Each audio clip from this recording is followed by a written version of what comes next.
Hello, everybody. Welcome to another rant video. I guess a part 2, I guess, depending on if you're going to watch this or not, to my thoughts around RAINCODE. Before I start talking about anything about this game, I do need to note very specifically, this is going to include spoilers. If you do plan on playing RAINCODE at any point in your life, even, I would say leave this video now, buy the game, or even just, buy it a year from now and don't watch this video. I will be talking about spoilers. This game hinges on the fact that you are not spoiled by it when you play it. It is carried a lot by the storyline. It is one of the best storylines I've ever had the pleasure of experiencing in a video game. So I would just, again, if you plan on playing this game at any point, leave now.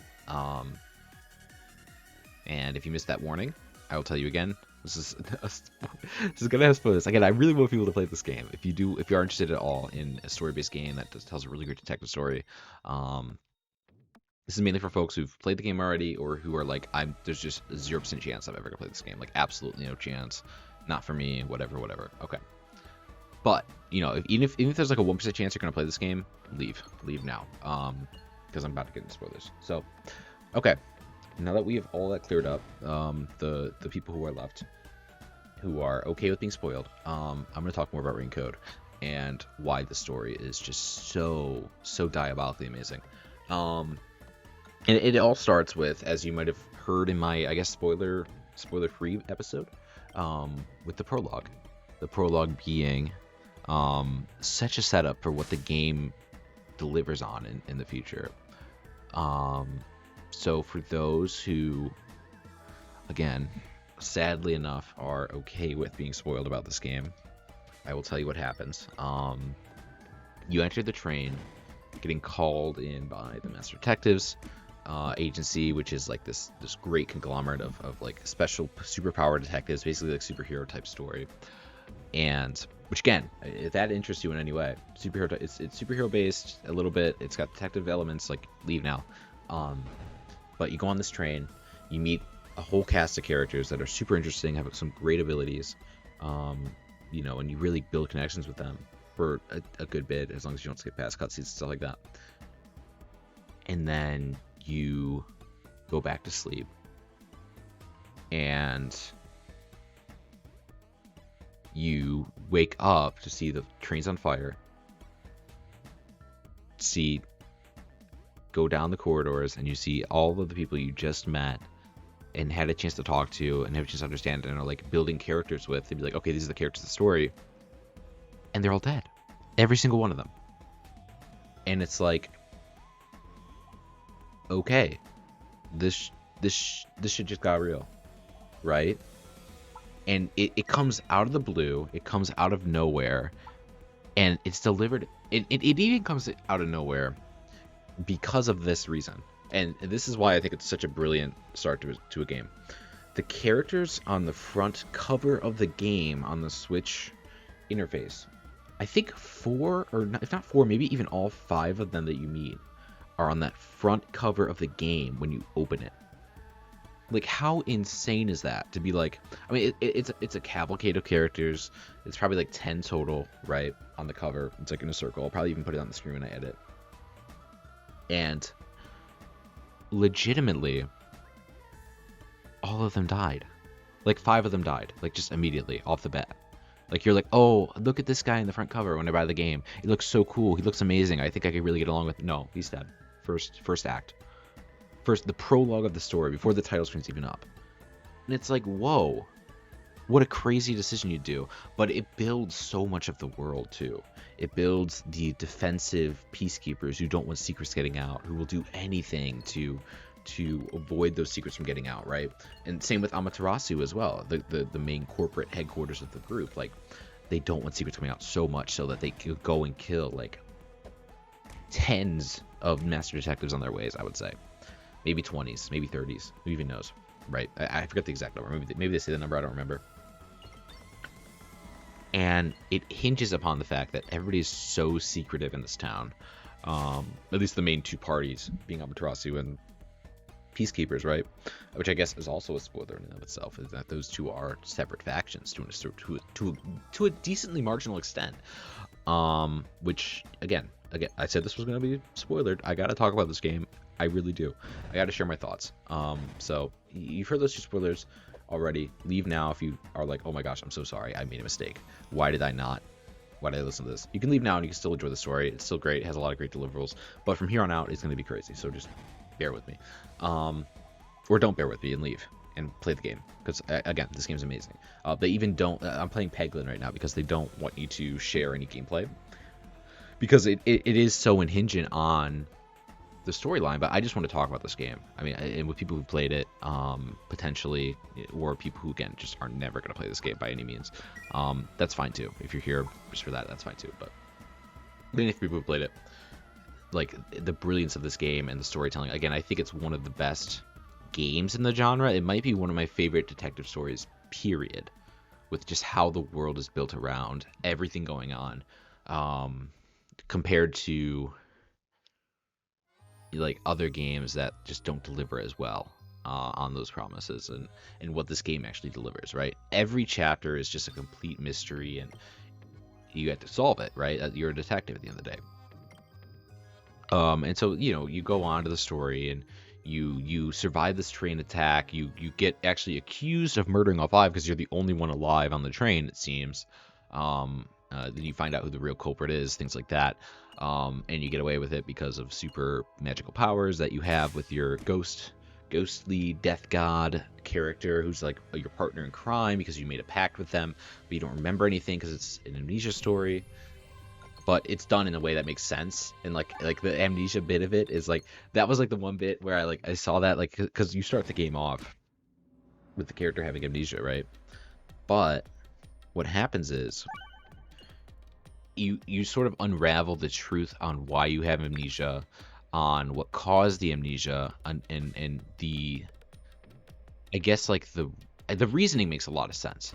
It like as you get through the story and the way that they deliver it, everything's so beautifully written, and everything is so intentional in that story, right? Again, so I'm gonna kind of go down the list of like just all the missions in the game off my memory. I remember the game very vividly, so the music's helping too, being able to listen to the music in the background. So basically what happens is, at the moment you're at the train station, you're accused of the murders by the peacekeepers, right? You go into like this portal where like you pause time, you go into a portal that your death god creates, your death god partner they made a pact with, and then you go through the investigation as you go, right? So you're in this mystery dungeon, they call it, mystery labyrinth, not mystery dungeon. What am I thinking? Pokemon Mystery Dungeon. I think another great game, but different video, I'm sure. And basically, I don't even know how to do this game, by the way. This is just a game where I'm just like super casual with Peglin. Like I don't know the strategies or anything. I'm just playing around. I've beaten the game already, but I just had to find something to play over this video, because I'm not going to use the base game. It's silly. And this game's fun too. It's good game. But yeah, like it's you get accused of murder. Oh, that's where I was at. Accused of murder because you're the only person on the train, so like you're the only person who can physically do this. Like, this makes no sense. How is anybody else going to kill this person, kill all these people, right? You go through it, you realize that somebody was hiding in a locked room. They did some crazy antics with the train. The mystery itself is amazing. It's hard for me to describe it just on a video. So again, even if you haven't played the game, if you played the game, you know what I'm talking about. It's a crazy, convoluted plot that makes 1,000,000% sense and unlocks so much. It unlocks so much for the rest of the game, where everything is just tied in this logic, and everything makes sense. Everything, every little detail makes sense. And again, the very, in my opinion, very few detective stories like really hit on that part of it, where it's not just like, oh, it's like this person murdered. It was actually the other person, not this person, for just because they were angry. No, the actual like reasoning and like the logic behind the puzzles it all lines up and it all makes sense. It gives you one of those like, oh wow moments, like every time. Every single chapter is so great. So you eventually figure it out, right? You get saved by Yako. Yako, I think his name is Yako, who's like the head of a nocturnal detective agency, not the World Detective Agency, which is their like what they're officially a part of, but Nocturnal Detective Agency, which is sort of like this undercover, underground, gritty. You're in a submarine type, literally in a submarine, not you're in a submarine type, literally in a submarine, and you're just kind of like chilling, right? And you get saved. You meet the other characters who are more permanent, but also you're like, are they permanent? You know, you have the question in your head, but they eventually you realize they become permanent. Meet the other detectives who are all master detectives. You were on a train called a like in training detective or whatever, right? Just again stereotypical, but it kind of all adds up as you get to the closer to the ending, which is just so brilliant.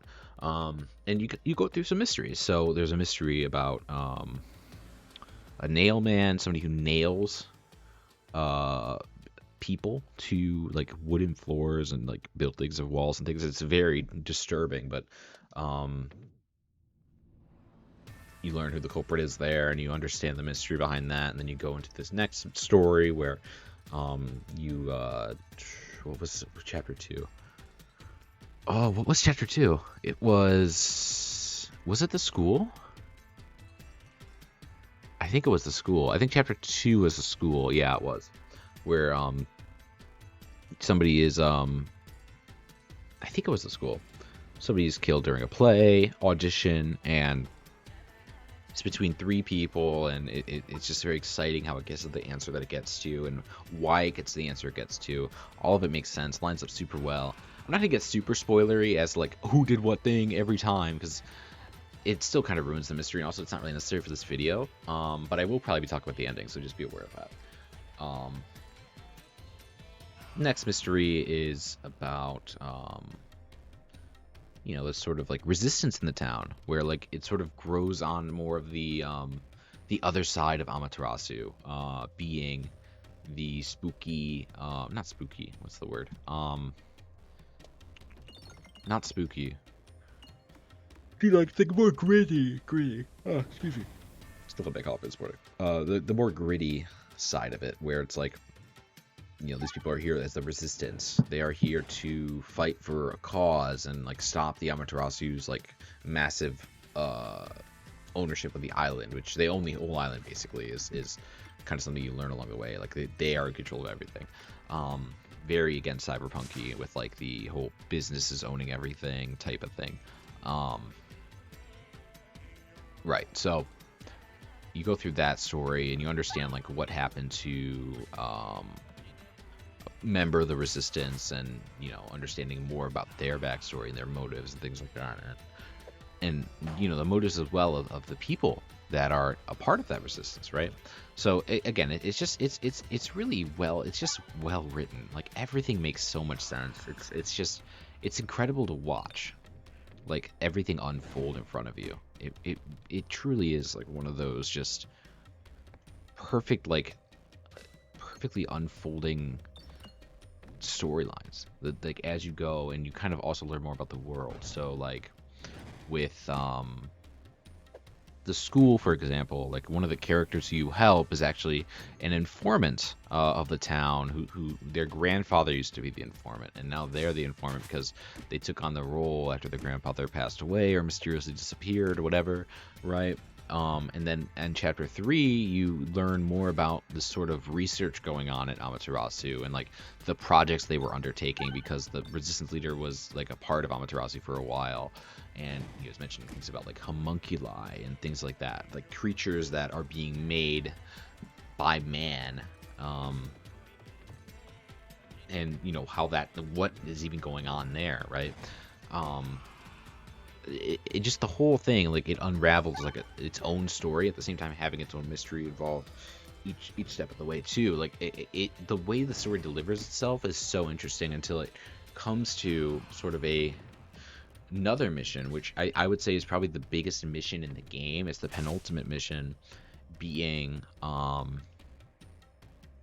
the case of Dr. Weska and Yako, the detective who took you into the game. He again ends up perishing. Again, this is not spoiler free. I told you it's not. I've said that time and time again. This is for people who play the game, for people who have absolutely no intention of playing the game, and that's it. So yeah, Yako ends up perishing at the hands of a hitman. In addition to Dr. Weska, who is the person who is responsible for the research of the, what was I gonna say? The homunculi, which is something that's kind of like this great mystery as you kind of go along. It's like there's like this research going on of like man-made creatures, and at the end of this mission, you realize, oh, it was Yako who ended up murdering the doctor and then getting himself killed to not show how he died. And it was like that mystery of it as well was so interesting because he had his own reasoning. His wife was revealed to have been killed by Dr. Weska. And so he's doing this whole revenge plot. He uses the powers of his teammates, of his detectives to figure it out.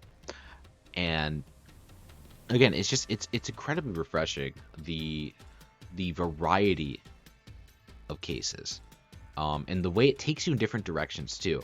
Like, and I think there's moments in that one where they like lean into it being a different detective who did it. There's all this sort of storytelling, and then you're like, wait, it's the other guy who died after Dr. Weska died. He killed Dr. Weska and then got himself killed, right? And then the reasoning behind that, and the people who are pulling puppet strings behind the scenes as you kind of go through the storyline, it kind of leaves out a certain character that I haven't really talked about yet, and that is Makoto. Makoto is a character. Sorry, I'm forgetting to play the game. Makoto is that was a terrible one. Why did I get that one anyway? That's like the worst power from the game.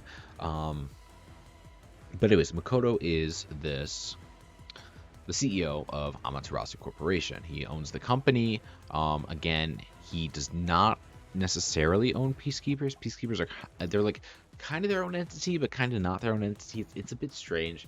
But it makes sense once you kind of hear them talk about it a bit more. There's like power struggles there. There's, some people are like, oh, I'm too powerful now because I've given peace to the citizens, so you can't just up and end me. And then the CEO's like, well, yeah, but I'm the CEO. You can't mess with me either. It's crazy. It's a crazy talk. But anyways, Makoto of Amaterasu Corp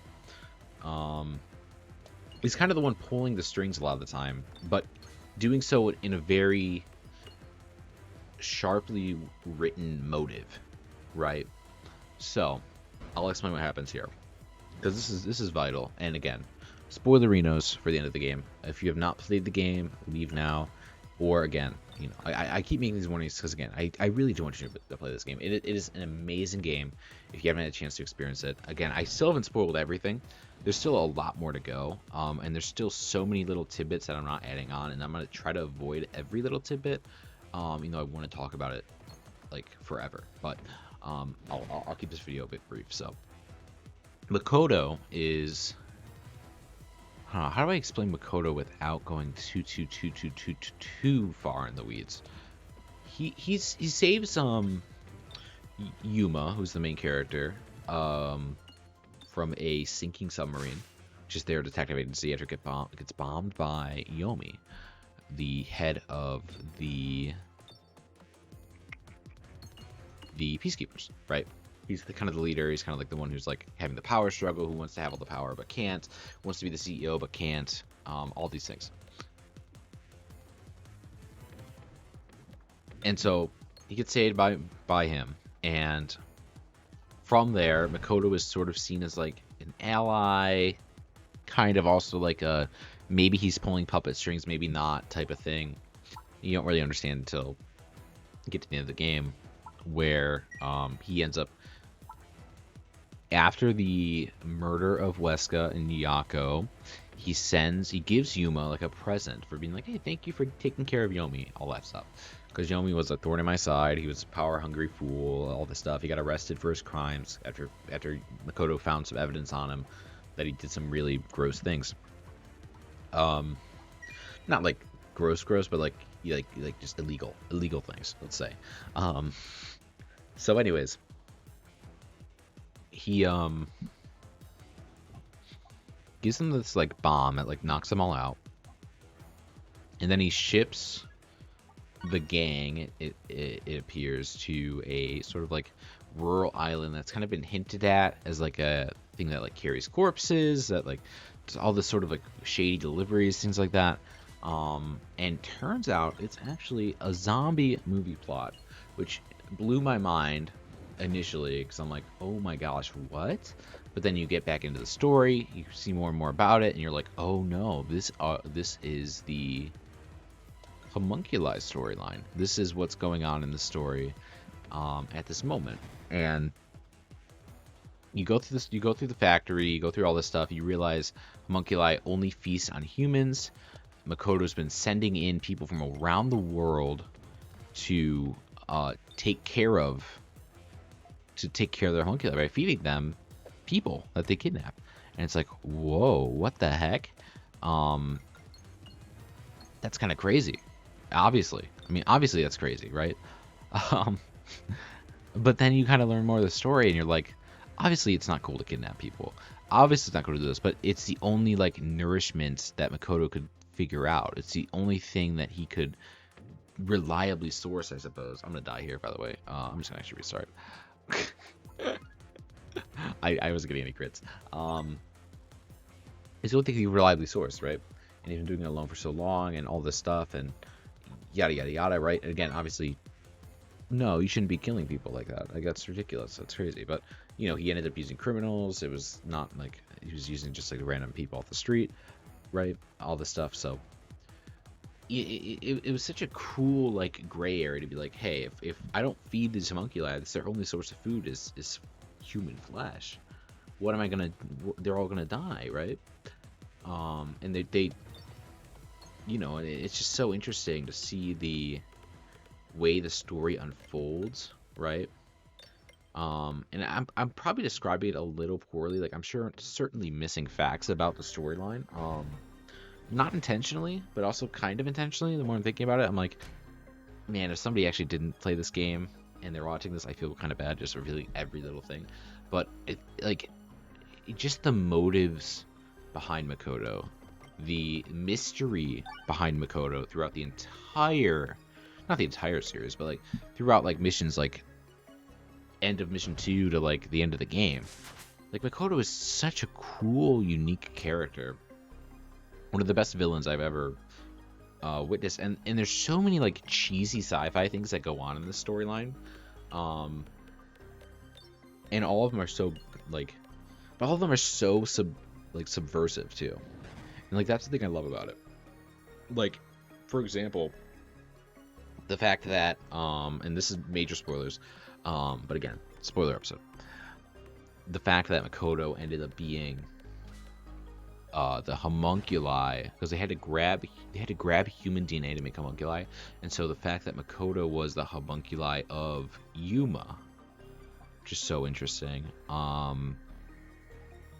It even gave a lot more dichotomy to like that, like, oh, who's the real Yuma type of thing, or like, oh, you cloned me, I know you very well, things like that. But like, they're like, it like hints at it as you go, and like the more you see it, the more you kind of like are like, oh, that makes sense why he's able to do this thing, why he's able to see the ghost, why he's able to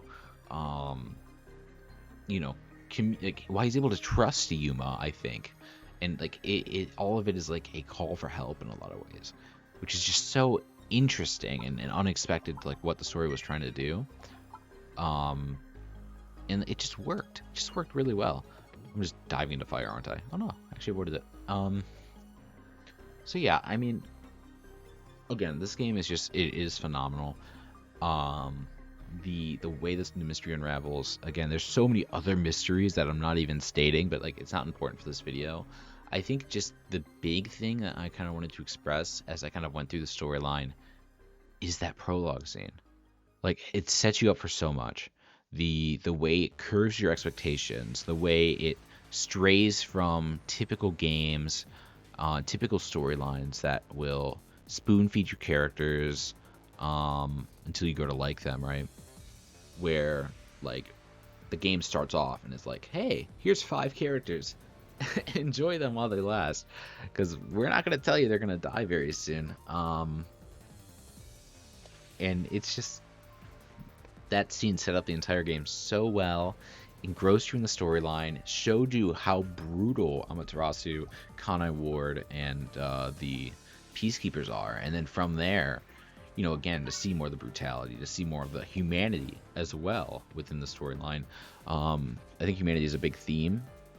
I think it's a huge theme of the game, and I think they nail it. Especially like when they reveal some more secrets about the game around the residents of the town and things like that. Again, I'm not going to go all into it, just on the off chance, right, that you do want to see it. But yeah, it's it really is just one of those games where like it has a mission, has a goal as you get into the storyline, and it delivers. Absolutely delivers. And Yuma is one of my favorite, probably my favorite detective like protagonist character that I've seen ever, like in a detective genre period. Better than Sherlock, better than like Knives Out characters who I like a lot as well. Better than L.A. Noire, definitely. I'm trying to think what other mystery games I've played that I was like, oh, I like that character. I mean, books I've read, there's some book characters I really like. But I don't think anything beats the way Yuma was written, and the trials and tribulations of that character, and the motives of that character, what that character turns out to be. That last one, you know what I'm talking about if you know what I'm talking about. But yeah, like it just, all of it just lines up so beautifully, and it's just so well written, and I cannot wait for them to do another story with Yuma. I cannot wait. I cannot wait for what role he plays in it. I don't care. Like he is the perfect protagonist for me. He really was. Everything about that character made so much sense. His motives, what drove him, what made him make decisions, the logic behind his decision making. Everything about that character was so good. In terms of some negatives that I can add to this spoiler episode, I would have to say the illusion of choice was something that really disappointed me. There was a lot of moments, not a lot of moments, but there were some moments where like you could be like, oh, do you want to do this or do you want to do that? And then if you said one thing, it'd be like, no, you can't do that. Okay, I'll do the other thing then. So it's like, just don't give me the choice to begin with. That was like the one thing that really irked me. Like at the moment with the Resistance, you could be like, hey, do you want to join the Resistance? And it's like, yeah, I'll join the Resistance, sure. I mean, I don't know where my friends are, you know. I might as well. I've never been a detective to begin with. I can still kind of do detective work for you guys. Like, still use my specialties, but just like join a Resistance instead and have different motives and have a different plot line. And I thought that would be like a big decision, game-changing moment, but it wasn't, because he's like, oh, I can't leave my friends behind. And it's like, I get that, but like, don't even give me the option at that point. You know what I mean? So that was the one thing that like really irked me. And there's another moment as well at the end of the storyline.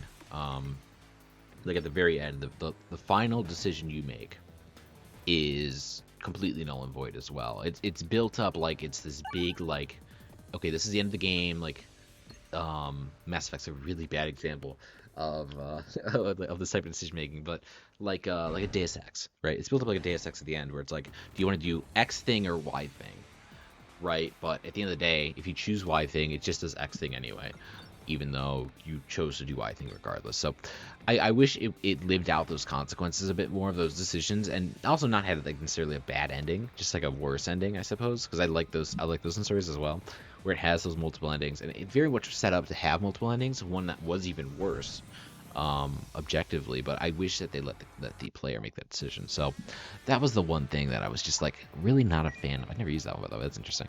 Let's upgrade it, sure. But yeah, otherwise though, like, again, and some of the cringy anime stuff, which really felt out of place to me in a lot of ways. That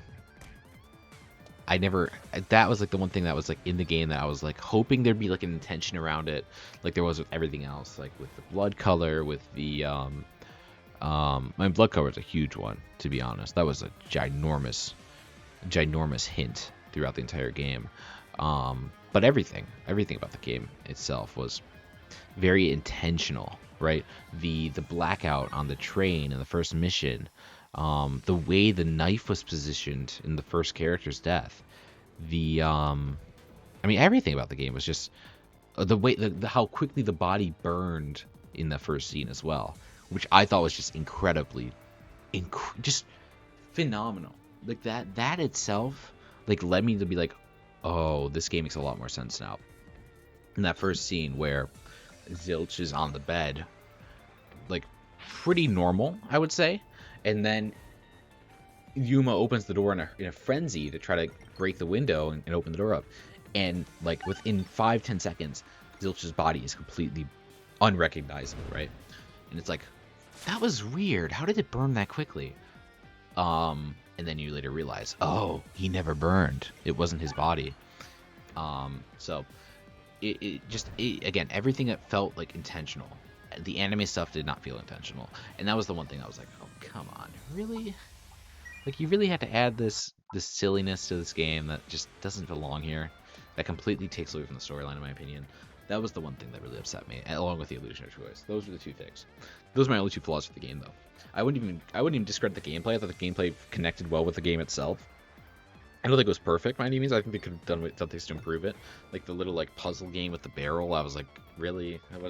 It was fun, mind you. It was good because there were some that were quite puzzling for me. And I also didn't love how when you were answering questions in the reasoning deathmatch, deathmatch maybe is the wrong one, but you what was I thinking? You would have the answer, but you would just like jump the gun a little bit. Like you'd be like, oh, it's this one, and no, it's the one directly after that lines up with it just a little bit more. Like it wasn't like finding the right answer, it's about finding the best answer, and that's what I didn't like either. I wish they gave you some more credit for being like, okay, you figure this out just a little bit more, just wait a little bit longer.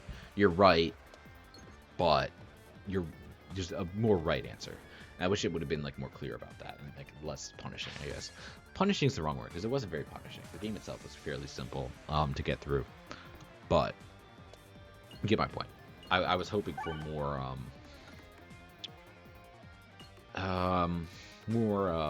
rewarding, more achievement there for getting the answer correctly. Because it's not like I was using the wrong solution key or anything like that. It was just I choose on the wrong answer that was still technically right, but I was just jumping logic. And maybe that's just a me problem. And I'm not gonna like blame the game for that. And it wasn't that big of a deal because it like wouldn't punish you that badly, so it's like whatever. But yeah, the skill tree also wasn't that amazing. I barely used it, to be honest, but I don't really use skill trees very often in games. Especially if the gameplay itself is just like pretty bare bones like that. Like Sonic Frontiers, I didn't use skill tree once. Because I was just like, it's not necessary. The game itself is already still pretty easy combat wise. I don't need this thing. I don't even know what any of those abilities are in the skill tree, to be honest with you. I've never touched them. Never touched them. Because the combat in that game is solid. So, but maybe that's just me. I like Frontiers a lot. Maybe another video though, I'll talk about it. But again, I still don't reveal everything about this game. I'm gonna probably stop it pretty soon. If not right now. I think I've talked about everything I wanted to talk about with this game. It's been something that's been on my mind for since I beat it, probably a couple days ago. And so like the amount of mysteries it has, the connections with the characters, the way you learn about different characters, it all is super fun and exciting, and the loop is really smart. Everything about it is just like wow. It's just wow. The motives, everything. I will say the Peacekeepers are the one thing that I'm like, I wish they built a bit more around the Peacekeepers. I think they were just seen as like this objective bad guy. And, you know, I wish there was a more gray area with them because they were just an objective bad guy, to be honest with you. I wish there's more gray area or some more motive around the Peacekeepers that was sort of delivered in some way, right?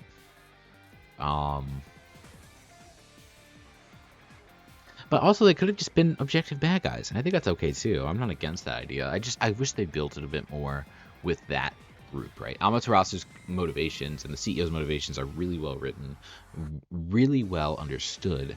The detective's motivations and their goals really well understood, really well known, and the characters like that do the crimes. Motivations are really well known. Everything makes sense. The peacekeepers themselves were the one puzzle piece that didn't get answered for me, that I wish did, and maybe I just missed it. But they just seemed like cops, like really evil cops that just weren't good people. And again, maybe that's a statement on reality and the world we live in. Sci-fi is always a reflection of, the world around us in a lot of ways. So it can be that that's just the case, right? It is, they are just purely evil, or malignant or forceful or whatever, right? But I do wish they dove into it a bit more still, especially because with the game itself, like it would have made sense to dive into it a bit more with their characters, because every other motive is so expressly clear. The exception of that one. But also kind of not. Like, I understand why they're doing it too. Like, it's for the, to get more power and stuff like that. So I get it, but it's just, I wish it was a little bit stronger. That's all. Just a little bit stronger. But yeah, I mean, overall, again, the way the motives are written out in this game, the way the crimes take place, how they take place is especially good. Everything makes sense. Like, the only chapter I didn't love, and I will admit this, is the resistance chapter. I thought the cop out was a bit questionable. Like, the logic behind it made sense. It was interesting, but like the solution was too easy, I felt. But otherwise, all the other ones made sense, right? The Nailman answer made sense and was really smart, and really well written. The school answer was beautiful, absolutely beautiful. How that got unraveled, and the growth of that mystery, and how it like sort of developed, and like you sort of had the answer for a while, but also like didn't fully understand everything until it was sort of like all piecemeal together, and then you're like, oh, that's the answer, right? So I appreciated that level a lot. Obviously the ending level, the final, like the penultimate level, was probably my favorite one. I really enjoyed the Yako and that detective's name, I forget their name. That level was my favorite for sure, because it was just so well written, and everything about it, like it had a very strong logic to it, and like it was just so beautifully written, that penultimate chapter. And then obviously the last chapter as well, just incredibly well written, incredibly interesting how they delivered upon a lot of what was building up to that. And all the answers, all the questions were answered, and then some, which is just also really impressive. And yeah, I mean, again, I can dote over this game a million times over, like a million times over. But I'll save my breath. So again, if you like this video, if you like kind of these Rain Team reviews, and if you played the game itself, the RAINCODE especially, I'm very intrigued how you felt about the game itself, the conclusions you came to. Did they make sense to you?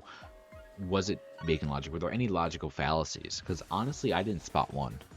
I couldn't spot a single logical fallacy in that game, with the exception of maybe, why is this Shinigami so anime? That was like my only logical fallacy. That was it. But maybe there are some. I think if there are any, it would come from the Resistance chapter. That was the one where I was like, there's still some unanswered questions here, I feel, but maybe that's just me. Maybe I missed something really dramatic there, but like the motive, mainly. The motive was just like, it's just greed. I was like, I don't know. That left a poor taste in my mouth. I was like, really, just greed? That's it? But also it makes sense. It shows the humanity of the world, and the sort of the desperation people felt, I guess, in that town. So I get it. But yeah, curious about your thoughts about the game. Again, it's not quite a top 5 for me, but it's definitely top 10. Like, I think guaranteed this is a top 10 game for me, and just because the story is so well fleshed out. Like, it honestly might be one of my favorite detective narratives of all time. Even just forgetting about video games for a second, just in general. But if it isn't, my favorite all time, it is definitely my favorite video game detective narrative of all time, bar none. Like, no question asked. Beyond Two Souls is a close second. No, it's not. It's a second. It's not a close second. But yeah, it truly is just one of those games where the storyline just it pays off. It pays off so well. But yeah, let me know your thoughts. I'm very interested to learn more about what you guys think about this game, because I really enjoyed it. I had a thrilling time. The locations of the game are beautiful. The style of the game is beautiful. The music is beautiful. The storyline and the emotional beats are beautiful. Like, everything about it is just, it's incredibly well packaged, incredibly well delivered. And Yuma, again, is probably one of my favorite characters of all time. He probably is a top 5 character for me, Yuma. I mean, absolutely. Just the storyline, the trials, the tribulations, everything about that character is just so incredible, and amazing. So, very excited to see more from this developer, from this game series, from this franchise. I hope it did well in sales. I don't know if it did or didn't. I don't look those numbers up very often, because I don't like them influencing my thoughts one way or another. Like, for me, if I love a game and it doesn't sell well, I will defend it to the end of the earth. And I don't know if this game sold well or not. It might have sold very well. I honestly have no idea. I don't like to influence my review process, because also if it sells really well, I usually am like, yeah, that makes sense. And like, I kind of lower my expectations of a game, or vice versa. If it doesn't sell well, I'm like, oh, I need to say this game's amazing, like absolutely beautiful, like stunning, and it is absolutely stunning. But like, I need to be like over the top about it, and to like get more people to buy it. And I again, I don't know. I don't know if it sold well. I hope it did. I hope they make more. Very excited to see what this developer can do next. This is their most ambitious project by far. If you played Danganronpa, if you played AI Somnium, they don't hold a candle to this game, in my opinion. They just don't. They do not hold a candle. AI Somnium, I never played the second one. I played the first one. I like the first one a lot. It's a great game. I love it. It's amazing. Storyline's great. Detective story's great. They deliver well. It doesn't scratch its candle this game though. It doesn't hold a candle to it. It really doesn't. So, but maybe that's just me. Curious about your thoughts. Anyways, sorry for the long ranty video, but let me know if you liked it. Leave a like, subscribe, all that fun stuff, and I will catch you hopefully in a more a more fun video game state, I guess, or a few more of these videos too. I love games. I have a lot of games that I could talk about for hours on end. This was one where I talked for literally an hour, and some change this morning about, but I just really needed to, because it really has been truly my life this past month, to be honest. But in a very good way, as in, like, I've really enjoyed my time with it. It's been a great storyline, great progression. Everything about it's just amazing. So wouldn't trade it for the world. But yeah, alrighty, peace.